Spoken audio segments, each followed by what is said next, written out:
let's talk about using the ecological approach for new techniques. So we're not going to teach techniques. How are we going to learn new techniques, right? Again, I am not as myopic with my view as other people. I think that moves should be felt initially without resistance, but immediately add resistance. As soon as you feel the technique, you get the idea, you understand the general mechanics of the move, start adding resistance to the move. Start getting your partner to try and escape the move or counter the move or prevent the move. I think the goal overall should be to practice against some degree of resistance, because that is fighting. You're always going to get the problem of fighting is movement. You're always going to get movement coming up when you're grappling someone. And so I think it's really important to always just have the goal in mind to add resistance as often as you possibly can. And if you are good with that, increase the amount of resistance, increase the intensity over time. Okay, developing finishing mechanics. So I want to just discuss a couple of things that I came across when it came time to develop finishing mechanics using this method, where we're essentially not teaching techniques. So I get my guys to like look at a given submission and look at finishing the submission as a way to find a solution to the problem. So getting the tap or getting the finish is the solution to the problem. I believe, again, I'll say, when you're learning like a new heel hook or something, you should feel that without resistance first. Why not teach the mechanics first so the students have a general idea as to what to do, and the person who's receiving the technique knows what it feels like, so they start to gauge when they shouldn't tap, right? But then immediately start sparring the position, start building games and constraints around this said submission.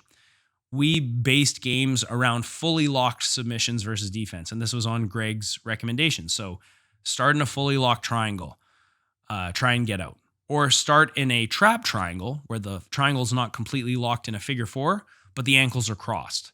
Start from there. Start from an armbar with hands locked. Start with an armbar with the arm fully extended, but the person is not allowed to finish the armbar. They're just holding and controlling. Right? So if they can control the Jujigatame position for long periods of time, in theory, they should be able to be more effective at finding the finish, because the longer you can spend controlling certain positions, the more your chance increases of you finishing the submission. So you can build games based around fully locked submissions versus defense, and you can build these games in different stages of the submission. Maybe we're starting from saddle and you have both of my legs controlled, or maybe not. Maybe you have tombstone control where you have both hands on the primary leg. Okay, and now you're trying to get your dig mechanics. If you can dig the heel and hold it for 3 seconds, you win. Okay, now let's start in a fully locked heel hook, and the person is only trying to hold the heel hook. They're not allowed to apply their hips. Other person is practicing heel slipping and late stage defenses. So building games can be based around the concept of control rather than actually finishing. And obviously, you guys are probably like, you're asking me to start in a fully locked heel hook. Are you fucking insane? Yeah, that is kind of insane. I'm not going to lie. It sounds ridiculous. Because it's a fine line between injury and growth. However, you have to have knowledgeable, trustworthy training partners. They know about that submission. They know how to control it, and they know how to keep you safe. I'm not going to take day one white belts and teach them a heel hook and say, okay, now spar this fully locked heel hook. That would not be smart. But I could take white belts and potentially say, okay, the arm is fully extended. Just hold the position and keep your partner's back on the floor. That's your only goal for the 3 minutes, is just keep their back on the floor. If their back comes off the floor, reset the game. Or if their back comes off the floor, return them to the floor and don't let them clear their elbow, right? You can make games anywhere. And I think that is a good strategy if the room is in agreement that, hey, the goal is not to win. The goal is to practice control mechanics and just to improve and help each other improve. because a lot of people tend to deviate and try to defeat each other in training, which obviously is good in a competitive room. But at the same time, there's also training that is based around skill acquisition. So you will find that students do find this approach a little bit damaging to the ego, starting in fully locked submissions, starting in chest to chest positions, and it feels like you suck. It feels like your practice is pretty poor performance, and you should be getting submitted from these positions. You should be getting your guard pass. These are late stage positions. But spending large portions of time in late stage defenses or late stage defensive cycles is extremely beneficial for the offensive and the defensive athletes. The offensive athletes really dial in how to finish their techniques, and the defensive athletes get a lot of experience defending. It reminds me of when Danaher was on Lex Friedman's podcast, and he's talking about how people come to the gym, they go to New Wave, and they train with Gary Tonin. They submit him like 5 times, and they go up to John, and they're like, "Hey, I submitted Gary Tonin. Like, I'm doing really good." And John's like, "Oh, that's very, very impressive," you know? But the thing is Gary Tonin's allowing this to happen. He allows people to put on fully locked submissions, and then he sees if he can get his way out, right? He wants to see how far he can take a submission before he's forced to tap, right? And to do that, you really have to have no ego. You have to not care how you appear to other people. You have to not care. You have to be secure and confident in your own skills to such a degree that you know that poor performance in the training room does not equate to poor performance on the big stage, right?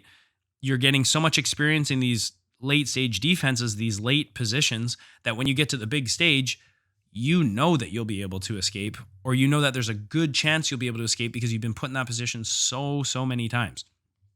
All right, let's just, before we get out of here, I just want to run down, a quick way to create games, the design principles, and how the games are structured, the actual framework of the games. And again, this comes from Greg Souders. He helped me a lot with this. Thank you, Greg. So he says there's 4 basic design principles. There's the principle of intentionality. So knowing what the intended outcome of the practice is, or knowing the intention of the practice or the game you're playing. It might be exhaustion, it might be skill acquisition, etc. He calls this next principle represented design. So just your training environment should represent the competition environment as closely as possible. Whether you're greasing, whether you're training without a shirt, no rest, training when you're exhausted, adding crowd Brazilian soccer noises through the speakers, however you can mimic the training environment, however you can mimic the actual competition environment and replicate it in training. That is the idea of represented design. So that you develop as close as you can your training environment to the real thing. Repetition without repetition. We talked about this. This is repeating a situation, repeating the problem without the same solution, and trying to find a solution. And then the last principle is what Greg calls constraint to afford. So give tasks to focus attention on a solution. So the 4 design principles. How are you going to design your games? Intentionality, represented design, repetition without repetition, and constrain to afford. Remember that games can be developed for basically any situation. Submissions, pins, transitions, doesn't really matter, takedowns. Games should be created based on developing solutions to very, very specific problems. So sometimes games, this is just my opinion, sometimes games will not be successful or have the desired effect, or different constraints could have made the game more effective to reach the solution that you want the athlete to achieve. I think it's really important that if you are implementing this style, this system with your students, understand that just like any skill development, and you are developing the skill of using the ecological approach in training, that trial and error is a crucial stage in developing your ability to use this approach. Sometimes I'll give people a game and I'll say to myself, within the first 30 seconds, I'm seeing people starting to fuck things up. And I'm like, oh yeah, I could have given a constraint that would have made it better for them. It would have been more effective if I had used this constraint. So we come back, I change it, we go back, see if that had any effect on the desired outcome that I wanted them to have. Right. So just understand that, like, it's you're using something novel and you're going to fuck it up, and to just be patient with yourself and to just keep trying. And if you find games that you like, stick with them, modify them, play with them, have fun with it, and of course, one thing Greg always talks about, you can always message this guy and literally just pick his brain. He's extremely generous with his time. So I recommend any instructors out there do that. I now believe, so another finding that I had is I now believe that interleaving previous topics on a regular basis and weekly module rotations, they're by far the most effective way to train when, I won't say that statement. I'll say it's far more effective than monthly modules. And remind yourselves that this is backed upon science. This is backed on scientific studies that have shown that interleaving information increases knowledge retention and skill acquisition, whereas big blocks and big chunks often get forgotten within time. You have to constantly be recalling said information over time, and it's good to do contextual interference too, because like I said, it stimulates centers in the brain, learning centers. Make sure that you're interleaving new topics on a frequent basis, and not just sticking with big blocks of content.